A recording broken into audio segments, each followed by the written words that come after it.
When it comes to human emotion, nostalgia occupies a strange paradoxical space. It straddles the line between joy and sorrow, connection and solitude. In a world that seems to move at light speed, it can certainly give us comfort.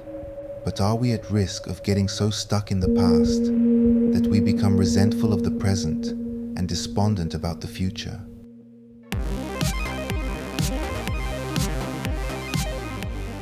What often comes to mind when hearing the word nostalgia is a sentimental, sometimes superficial, longing for the past.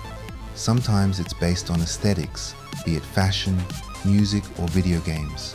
But other times it can go a little deeper and include personal achievements, national greatness, friend groups, and even the very structure of our societies.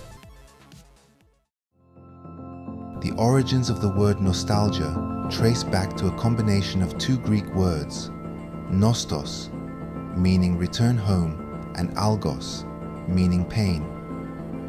In 1688, Swiss medical student Johannes Hofer used it to describe a condition of intense, sometimes fatal homesickness among soldiers.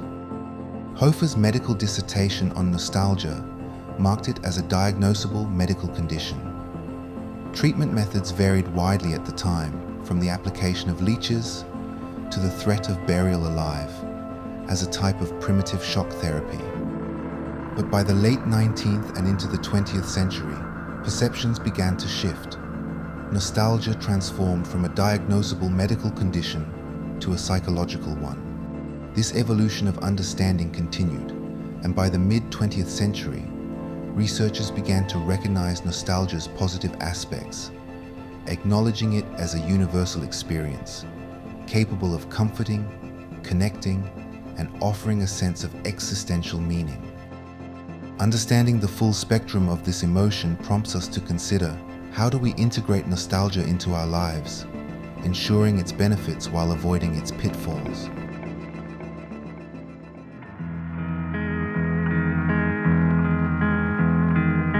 Excessive dwelling in the past can hinder our ability to engage with the present and plan for the future.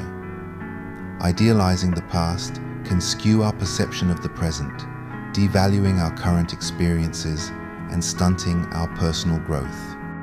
Nostalgia, used as an escape, can prevent us from addressing and solving present challenges, potentially leading to social isolation and setting unrealistic standards for present relationships.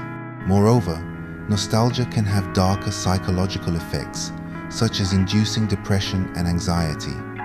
Dwelling on past mistakes or missed opportunities can trap us in a cycle of regret, leading to negative self-perceptions.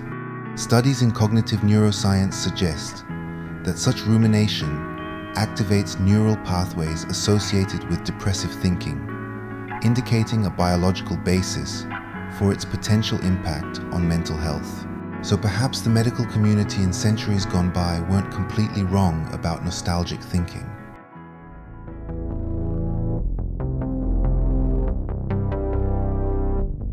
But they were wrong to discount the adaptive functions of nostalgia. It is, after all, an emotion that most of us are capable of experiencing.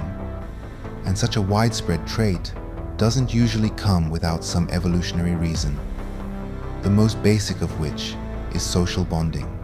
Shared memories create a sense of cultural belonging and identity.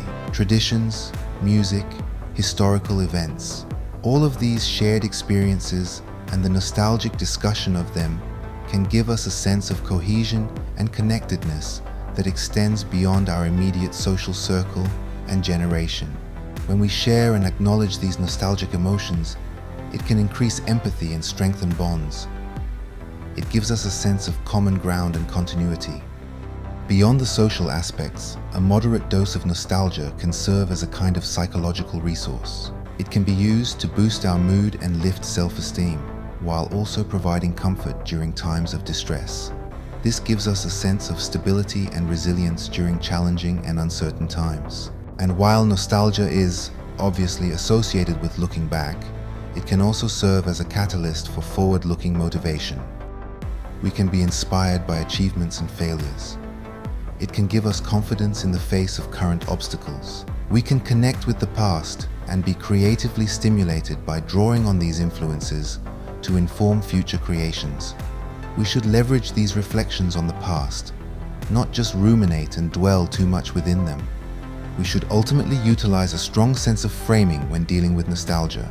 If we integrate these reflections with current life circumstances and future aspirations, we can transform nostalgia from a passive longing for the past into an active source of motivation and well-being.